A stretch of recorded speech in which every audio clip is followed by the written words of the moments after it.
they need someone to stick up for them, and maybe I'm the one to start speaking out and doing something for them. That's Josh McEwen talking. He's a veteran player with the Kelowna Chiefs, and he's not talking about backing up his teammates, although he's been known to do that. The 20-year-old is talking about sticking up for young kids in Cambodia who are vulnerable to a life of poverty and exposure to the sex trade. There's a teammate in our world community over there that may be suffering that I can stick up for over there. That's where it kind of hit me. Biking 144 kilometers across Cambodia, my dad and I were both going to be suffering both physically throughout the trip and also emotionally too, like actually visiting these kids. And the reason why we're putting ourselves on the lines is because we're voluntarily suffering for the ones who are suffering involuntarily. So why are you breathing so heavy? The trip is part of a campaign called Break the Cycle. Josh and his dad Ed will be riding their mountain bikes in Cambodia, 144 kilometers in just one day, to raise awareness and the funds to help free the young Cambodians from child labor, child trafficking, and prostitution. The kids' parents are subject to sell them for as little as $10 into the sex trade.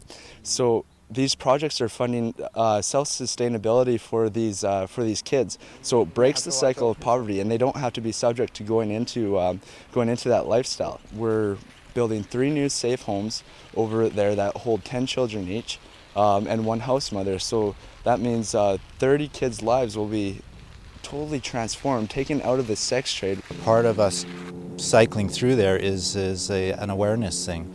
Not only for the people here in North America, but for the people that are there, to make them aware that what's happening isn't right for them.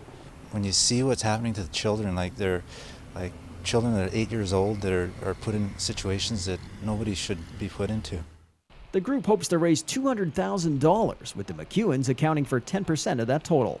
We're doing it through speaking at events and promoting at the hockey games that Josh is participating in through Facebook, and we've got a website, teammcEwen.com, that people can follow us on and see how we're training in preparation for the trip, and also we'll be documenting the trip when we're over there. The Chiefs will have to get by without the services of McEwen for a while, but they fully support the endeavor. I mean, we'll miss him as a team, but I think the cause is a heck of a lot bigger than our little team, so it doesn't much matter to us. It's really encouraging seeing how supportive the team is, and they actually let my dad set up a little table at the games, and where we can explain to people what we're doing throughout the games as well. To have the team let me go on this trip it's a huge thing for them to it really means a lot to me. He's got lots of experience. He's a little bit older, and this type of character is what you build a team around, right? So that's why we really wanted to get him here. You can follow the McEwens and donate to their cause by visiting teammcEwen.com. Reporting from Kelowna for Shaw, I'm Tim Morton.